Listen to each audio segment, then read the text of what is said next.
शिकूया AI ची क्रांती. चला करूया MSCIT. आजच नजीकच्या MSCIT केंद्रात आपला प्रवेश निश्चित करा.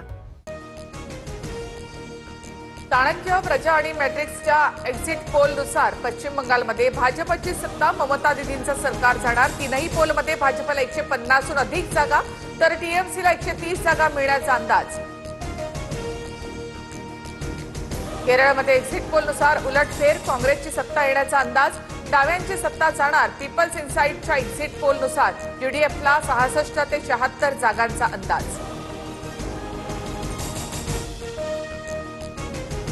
बारामती पोटनिवडणूक सुनेत्रा पवारांना 1 ते 2 लाख मतांचा अंदाज. रिंगसाइड रिसर्चनुसार सुनेत्रा पवारांना 92% ते 97% मतं मिळण्याचा अंदाज.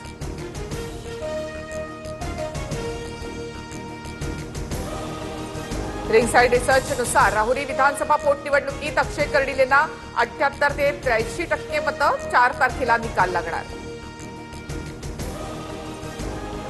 उद्धव ठाकरे विधान परिषदेवर जाणार नाहीत. अंबादास दानवेंना पुन्हा संधी. उद्या उमेदवारी अर्ज दाखल करणार. उद्धव ठाकरेंनी विधान परिषदेवर जावं अशी सर्वांची इच्छा होती. मात्र ठाकरेंनी एका सामान्य शिवसैनिकाला त्यांच्या जागी जाण्याची संधी दिली. उमेदवारी मिळताच अंबादास दानवेंकडून ठाकरेंचे आभार. विधान परिषद निवडणुकीवरून महाविकास आघाडीत बिघाडी. पक्षश्रेष्ठींशी चर्चा केल्यानंतर काँग्रेस उमेदवार घोषित करणार. ठाकरे उमेदवार नसल्यास काँग्रेसने उमेदवार देण्याबाबत आधीच भूमिका स्पष्ट केली होती. ठाकरेंची शिवसेना विधान परिषद लढत असेल तर राज्यसभा आम्हाला मिळावी, काँग्रेसची मागणी. ठाकरे उमेदवार असते तर आमची पाठिंब्याची भूमिका होती, वडेट्टीवारांकडून स्पष्ट. भाजपा विधान परिषदेसाठी अतिरिक्त उमेदवार देणार असल्याची चर्चा. ठाकरे उमेदवार नसल्यामुळे महाविकास आघाडीत नाराजी.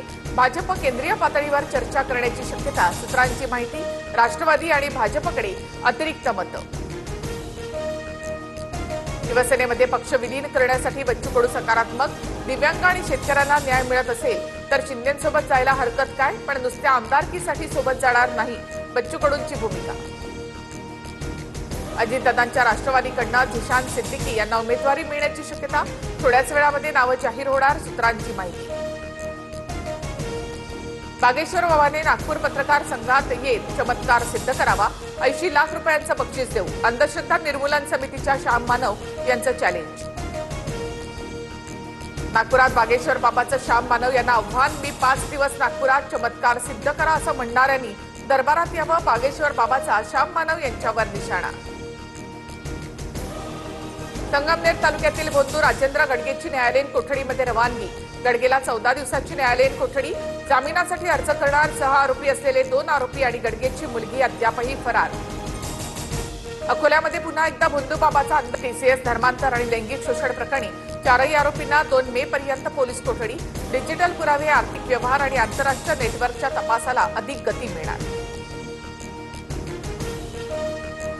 शिकूया AI ची क्रांती. चला करूया MSCIT. आजच नजीकच्या MSCIT केंद्रात आपला प्रवेश निश्चित करा.